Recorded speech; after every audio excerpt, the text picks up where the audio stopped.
आज हम लोग चर्चा करेंगे भारत के प्रतिष्ठित सम्मान और पुरस्कारों के बारे में। भारत का सबसे बड़ा साहित्यिक पुरस्कार है ज्ञानपीठ पुरस्कार। ज्ञानपीठ सम्मान प्राप्त करना किसी भी विद्वान के लिए एक बड़ा स्वप्न जैसा होता है। इस वर्ष का यह सम्मान हिंदी के बड़े विद्वान, बहुचर्चित विद्वान विनोद कुमार शुक्ल को दिया गया है। ये छत्तीसगढ़ के रहने वाले हैं और हिंदी साहित्य के 12वें लेखक या विद्वान हैं जिनको ज्ञानपीठ से नवाजा गया है। ज्ञानपीठ पुरस्कार ज्ञानपीठ संस्थान द्वारा प्रदान किया जाता है।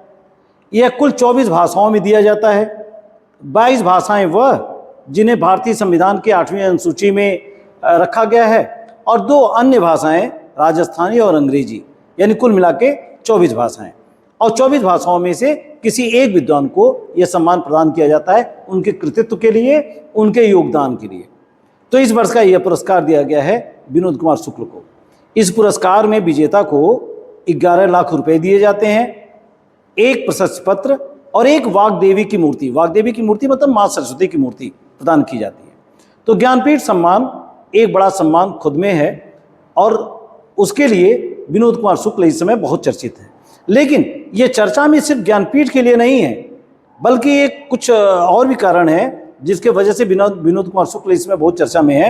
उसका एक बहुत बड़ा वजह ये भी है कि ये भारत के पहले ऐसे लेखक बन गए हैं जिनको उनके प्रकाशक ने अभी हाल में 30 लाख रुपए की रॉयल्टी दी। 30 लाख रुपए की रॉयल्टी किसी एक पुस्तक पे प्राप्त करना भारत जैसे देश के लिए तो नया ही है। भारत में शायद ये पहले विद्वान हैं जिनको इतनी बड़ी रॉयल्टी किसी एक पुस्तक पे मिली है। विदेशों में तो ऐसा होता आया है, कई बार हुआ है। भारत के ही लेखक हैं रामचंद्र गुहा, इतिहासकार हैं, विद्वान हैं, अच्छे लेखक हैं। लेकिन अब ये रामचंद्र गुहा विदेश में जाके बस गए हैं, विदेश की नागरिकता उन्होंने ले ली है। इनको अभी हाल में पेंगुइन जो बड़ा प्रकाशक है वर्ल्ड का, उसने 1 करोड़ रुपए की रॉयल्टी प्रदान की रामचंद्र गुहा को। तो ठीक है, ऐसे बहुत सारे लेखक हैं जिनको 30 लाख से ऊपर की धनराशि रॉयल्टी के रूप में मिली है, लेकिन भारत में 30 लाख रुपए की रॉयल्टी प्राप्त करने वाला ये इकलौते और प्रथम लेखक हैं। तो विनोद कुमार शुक्ल इसलिए भी चर्चित हैं। विनोद कुमार शुक्ल को इसके पहले साहित्य अकादमी का पुरस्कार प्राप्त हो चुका है। इनकी बहुचर्चित पुस्तक दीवार में खिड़की रहती थी के लिए, और इनके और भी कुछ पुस्तकें हैं जैसे नौकर की कमीज, जैसे खिलेंगे तो देखेंगे। ऐसे तमाम कृतियां हैं जिसके लिए विनोद कुमार शुक्ल को तमाम अन्य पुरस्कारों से भी नवाजा गया है। अगर हम ज्ञानपीठ पुरस्कार से आगे बढ़ें तो एक अन्य बड़ा पुरस्कार है सरस्वती सम्मान। सरस्वती सम्मान के बिरला फाउंडेशन द्वारा प्रदान किया जाता है और ये ज्ञानपीठ पुरस्कार की तरह ही बड़ा पुरस्कार है। कुछ विद्वान तो इसे ज्ञानपीठ से भी बड़ा पुरस्कार मानते हैं। कारण ये है कि ज्ञानपीठ पुरस्कार में जहां विजेता को 11 लाख रुपए की धनराशि दी जाती है, वहीं सरस्वती सम्मान में 15 लाख रुपए की धनराशि दी जाती है। इस वर्ष सरस्वती सम्मान संस्कृत के एक विद्वान साधु भद्रेश दास को दिया गया है। साधु भद्रेश दास ने एक संस्कृत की बहुत अच्छी पुस्तक लिखी है, स्वामी नारायण सिद्धांत सुधा। स्वामी नारायण सिद्धांत सुधा ये एक संस्कृत की बड़ी लोकप्रिय पुस्तक है जिसे कई ग्रंथों की व्याख्या के रूप में प्रस्तुत किया गया है। तो इस पुस्तक के लिए इन्हें सरस्वती सम्मान इस बार का प्रदान किया गया। ज्ञानपीठ पुरस्कार और सरस्वती सम्मान की तरह ही एक अन्य साहित्यिक पुरस्कार है व्यास सम्मान। ये सिर्फ हिंदी साहित्यकारों को दिया जाता है, यानी हिंदी साहित्य में किए गए योगदान के लिए कवि और विद्वानों को दिया जाता है। इस वर्ष का यह पुरस्कार मशहूर हिंदी कवित्री सूर्यवाला को दिया गया है। उनकी पुस्तक है कौन देश के वासी वेणुगोपाल की डायरी। व्यास सम्मान में के बिरला फाउंडेशन द्वारा 4 लाख रुपए की धनराशि दी जाती है, एक प्रशस्ति पत्र और अंगवस्त्र प्रदान किया जाता है।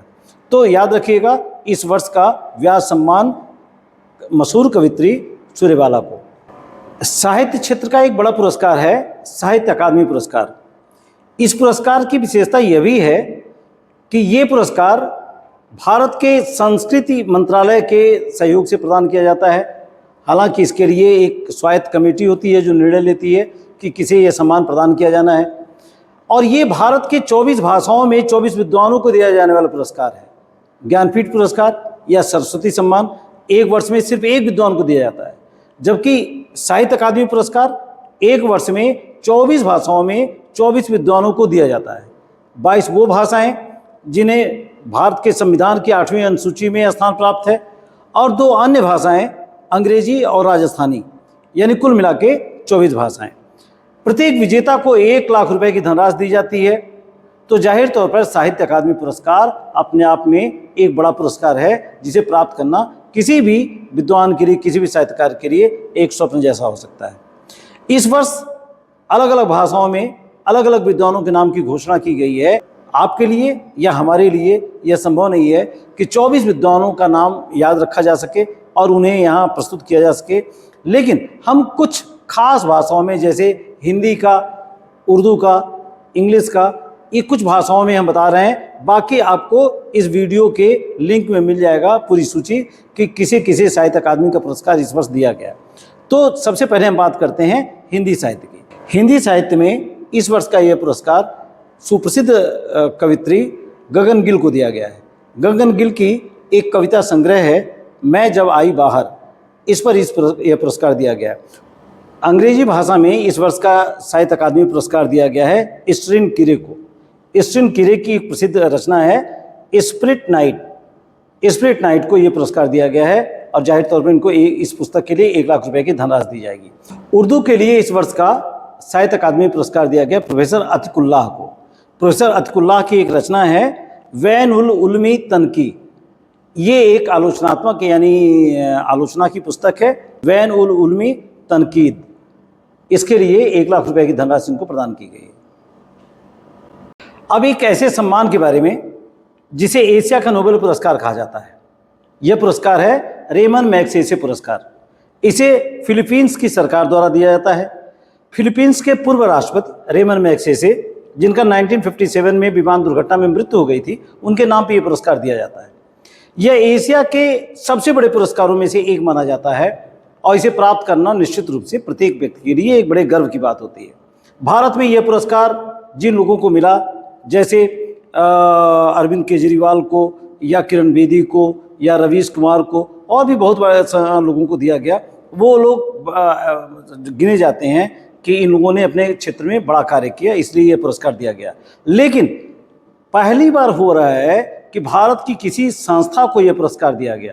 इस वर्ष का यह पुरस्कार किसी व्यक्ति को नहीं दिया गया है, बल्कि एक संस्था को दिया गया है जो भारत में कार्य करती है, और इसका नाम है एजुकेट टू गर्ल्स। पूरा वैसे नाम है foundation to educate girls globally. Safina Husain इसकी डायरेक्टर हैं।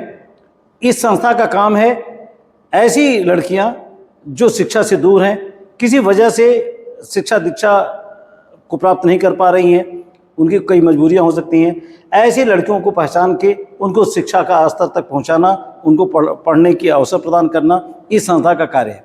इस कार्य के लिए इस संस्थान को इस वर्ष का पुरस्कार दिया गया है रेमन मैग्सेसे।